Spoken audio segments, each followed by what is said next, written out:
Hello အားလုံးပဲမင်္ဂလာပါဒီနေ့ကတော့အိမ်မှာရှိတဲ့မုတ်ဘူးတွေချောကလက်ဘူးတွေရှိရင်မလွတ်ပြဖဲနဲ့ပြန်ဆော့ဖို့အတွက်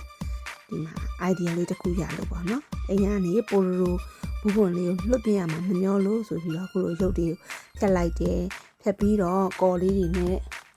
ခောက်ချိုးတွေပြန်ချိုးတယ်ပေါ့သူကဘူးကွန်ကခောက်ချိုးလေးတွေပါတော့အဲ့တိုင်းကော်လေးတွေနဲ့ပြန်ကတ်တယ်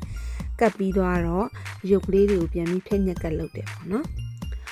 ဒါလေးတွေကကြတော့လေဘာမှတော့မဟုတ်ကလေးညင်အောင်ပေါ့မမေဒါလေးလုပ်ပြမယ်ဆိုပြီးတော့ handmade လေးလုပ်လိုက်တာပေါ့နော်ဒီမှာတော့ဟိုနေ့ကဝယ်ထားတဲ့ sticker လေးတွေပါဒီ sticker လေးကိုသုံးပြီးတော့ပြန်ပြီး decoration လုပ်တယ်ပေါ့အဲ့မှာဒါလေးကထောင်ထားလို့လည်းရတယ်စောက်ကြထဲမှာညှက်ထားလို့လည်းရတယ်ပေါ့နော်ဒီလိုခုဘက်ဒီဘက်လေးထောင်လိုက်ရင်လည်းအလှလေးပေါ့ကဲနောက်တစ်ခုထပ်ရှာလိုက်တယ်နည်းနည်းလေးလောက်တာနည်းနည်းဝါဒနာအိုးဆိုတော့လေတဲ့ဒီမှာနောက်တစ်ခုကိုလည်း idea လေးကတော့ဒီကြောင့်ဒီမှာတစ်ခုတော့ပြန်အောင်လုပ်မယ်လို့